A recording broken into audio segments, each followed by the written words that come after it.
Prezadas irmãs, louvado seja nosso Senhor Jesus Cristo, para sempre seja louvado, e nossa Mãe Maria Santíssima. A primeira leitura é uma das páginas mais lindas da Bíblia. É o capítulo 13 da primeira carta aos Coríntios, conhecido como o hino à caridade. Primeiro, o apóstolo diz que nada adianta sem a caridade, nem que ele falasse as línguas dos homens e as dos anjos.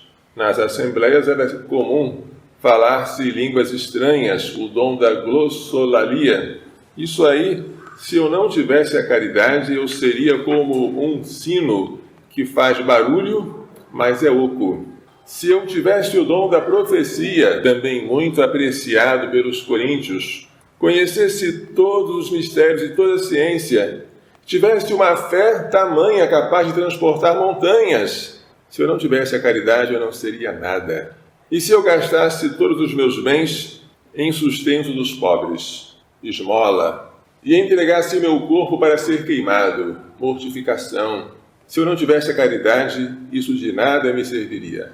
É a caridade que dá valor a todas essas boas obras. Segue uma descrição da caridade, com vários adjetivos. A caridade é paciente, benigna, não é invejosa, não é vaidosa, não se ensoberbece, nada faz de inconveniente, não é interesseira, não busca o seu próprio interesse, não se irrita, não guarda rancor, não se alegra com a iniquidade, mas se alegra com a verdade.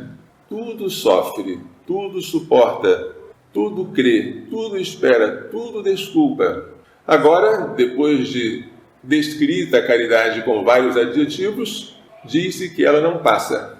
A caridade nunca acabará. E as profecias que os coríntios tanto apreciavam, elas desaparecerão. E as línguas também. E a ciência também. Porque o nosso conhecimento é limitado. E a nossa profecia é imperfeita. Mas quando vier o que é perfeito, vai desaparecer o que é imperfeito. E São Paulo dá um exemplo. Quando eu era criança, falava como criança, pensava como criança, raciocinava como criança. Mas quando eu me tornei adulto, eu deixei de lado as coisas de criança. A fé e a esperança ainda são virtudes de criança. A fé é para quem ainda não vê a Deus face a face. A esperança é para quem ainda não abraçou a Deus, não se encontrou com Ele. Quando vier o que é perfeito, o imperfeito vai desaparecer. Quando vier a visão de Deus, a fé vai desaparecer. Quando vier o encontro com Deus, a esperança vai desaparecer. Mas a caridade não. A caridade não passa jamais.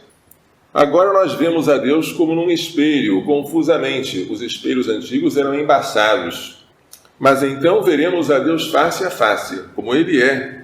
Agora eu o conheço de modo imperfeito, mas então conhecerei como eu sou conhecido por Ele. Atualmente permanecem estas três coisas, as três virtudes teologais, a fé, a esperança e a caridade, mas a maior delas é a caridade. E a nossa vida vale pela caridade que nós praticamos. Como se perde a caridade? Pelo pecado mortal. Que desgraça, que coisa horrível. Porque perdendo a caridade eu perdi tudo. E tudo que eu possa fazer sem caridade, diz São Paulo, é nada. O Evangelho traz hoje Nosso Senhor reclamando dos escribas, dos fariseus, que parecem crianças pequenas, que não se contentam com nenhum tipo de brincadeira. Nem com a brincadeira do casamento, tocamos flauta para vós e não dançastes. Nem com a brincadeira do enterro, fizemos lamentação e não chorastes. Veio João Batista, que era severo, não comia nem bebia, e disseram a ele, está com um demônio. Veio o Filho do Homem, que come e bebe, Jesus não se recusava a participar das refeições, e dizeis dele, ele é um comilão e beberrão, amigo dos publicanos e pecadores. Mas a sabedoria foi justificada pelos seus filhos. Ou nós ficamos do lado dessas crianças descontentes com tudo, ou nós seremos filhos da sabedoria, e saberemos ver em Jesus a sabedoria encarnada. E nas obras de Jesus, os sinais da sua própria sabedoria. Felizes aqueles que não fazem exigências para tentar a Deus. Deus nos fala através de um profeta severo, como João Batista. Ele nos fala através de Jesus, que é manso, mas é sempre o mesmo Deus que está falando.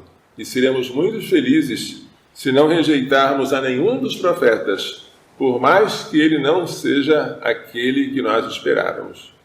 Que Maria Santíssima e seu castíssimo esposo nos façam compreender e pôr em prática estas lições.